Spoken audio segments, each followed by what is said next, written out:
మన జీవితం అనేది ఒక పోరాటం. ప్రతిరోజు, ప్రతి క్షణం మనం ఎదుర్కొనే సవాళ్లు మన బలాన్ని పరీక్షిస్తాయి. ఆ సవాళ్లను అధిగమించడం అంటే మన కృషిని, మన సంకల్పాన్ని పరీక్షించడం. మనం ఎదుర్కొనే ప్రతి అంచు, అది ఎంత కష్టమైనా, మన గెలుపు కోసం ఒక అవకాశంగా మారుతుంది. మనలోని శక్తిని గుర్తించాలి, ఎందుకంటే ఆ శక్తి మనం ఆ అంచును దాటినప్పుడు వెలువడుతుంది. గెలుపు కేవలం లక్ష్యం కాదు, అది మన ప్రయాణం.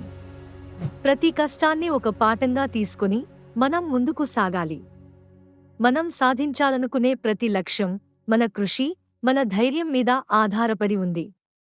అందుకే ఈ పోరాటంలో మనం ఎప్పుడూ వెనక్కి తగ్గకుండా ముందుకు సాగాలి. మన బలాన్ని గుర్తించి ఆ అంచును దాటాలని ప్రయత్నించాలి. గెలుపు మన సొంతం అవుతుంది, కాబట్టి పోరాడండి, ముందుకు సాగండి.